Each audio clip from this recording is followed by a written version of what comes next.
We're joined in studio by Energy Secretary Chris Wright. Thank you so much for your time, Secretary. Really appreciate you joining us. You presided over the UN Security Council session today in New York, speaking out against Iran's brutal regime and talking about the need for energy, saying that energy is life.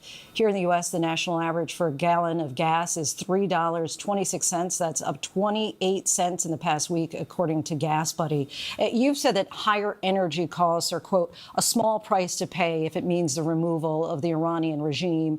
But just so the American at home knows, how long can we expect to pay higher prices at the pump?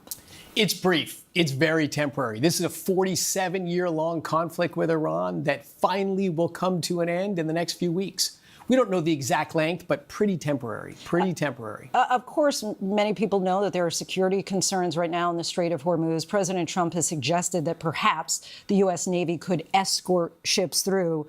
Is there a timeline for that?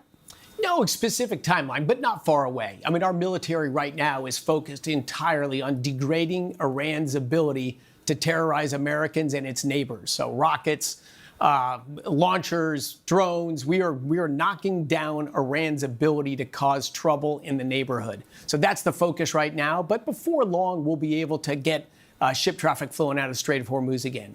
You've talked to shipping companies about the possibility of offering them insurance that would be backed by the United States government. Have those companies suggested that they might go forward with that if they had that assurance?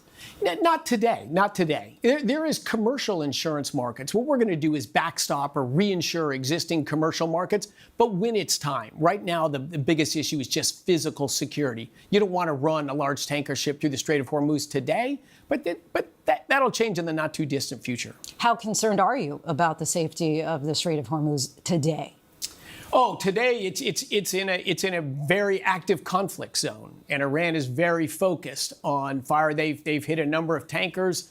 Iran is a little caged lion right now, and they're fearful that their ability to terrorize their neighbors and kill Americans is going to come to an end soon. So it's a conflict zone right now, but again, that's quite a temporary event. Just today, Iran state media reported that a U.S. tanker was hit in the northern Gulf. Can you confirm that? I have not heard that news today, actually. But again, I think the key thing to look at is we're in a conflict today that'll be quite temporary. We've had 47 years where Iran, they were shooting tanker ships 40 years ago. They have been a menace in that region, and that region is a major supplier of energy. Imagine the flow of energy when Iran is no longer a menace. Quickly after this conflict, energy prices will be back down to where they were before. And now we've got a long road ahead where energy prices will have more downward pressure. Have you spoken with the president about oil costs in particular? Oh, absolutely. And can you share anything of what that conversation looks like? Because as you know, many Americans are feeling the impact specifically with gas prices in the midst of the war. Oh, the president's passionate about this. Like, he got elected to bring common sense back to Washington, D.C. And one of the worst things Washington, D.C. did during the Biden administration, drive up electricity prices 30%. No increase in electricity production, just higher prices. Drove gasoline prices up dramatically. Gasoline prices today, in the midst of this conflict, are 1/3 lower than they were in the middle of the Biden administration. And natural gas prices today are half what they were in the middle of the Biden administration. So yes, they're more than they were a month or two ago, more than we'd like them to be, but dramatically lower than the previous administration. And that's because America's the biggest producer of oil on the world by far, and the largest producer of natural gas, and both are growing. We want to insulate our citizens as much as we can from energy markets, bring jobs, reindustrialization, and opportunity to the United States. But we got to fix a long-term problem that everyone wanted to just kick the can down the road. President Trump's like, time to end a 47-year conflict. Just one more question on the oil. How much higher do you think that it could go?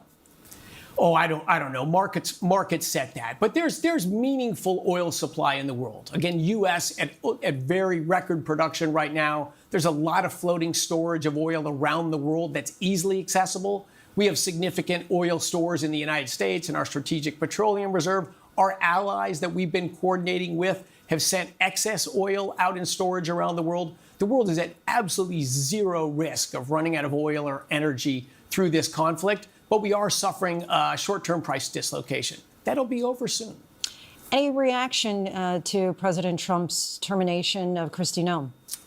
Kristi is a hardworking member of that team. I'm taken back to how quickly she and the president closed the border. Just an amazing driver of crime in the United States is just this unchecked flow of migrants. Last year in 2025, we had the largest drop in annual murders ever in U.S. history to a very low level right now. So closing the border quickly, focusing on law enforcement, tremendous success record. I was told by a little bird that you may have some news to break today, and so I just want to give you that opportunity to say that, if that's so back to your question about oil. We need to get oil on the market in the short term. In the long term, supplies are abundant. There's no worries there. But as oil gets bid up a little bit because of those constraints coming out of the Strait of Hormuz, we're taking a short-term action to say all this floating Russian oil storage that's around southern Asia, it's China just backed up. China does not treat their suppliers well. So there's a bunch of floating barrels just sitting there. We've reached out to our friends in India and said, buy that oil, bring it into your refineries. That pulls stored oil immediately into Indian refineries and releases the pressure on other refineries around the world to buy oil that they're no longer competing with the Indians for in that marketplace. So we have a number of measures like that are short-term and temporary. This is no change in policy towards Russia. This is a very brief change in policy just to keep oil prices down a little bit better than we could otherwise. Secretary Chris Wright, we so appreciate your time. Thank you for joining us. Thanks for having me, Lindsay.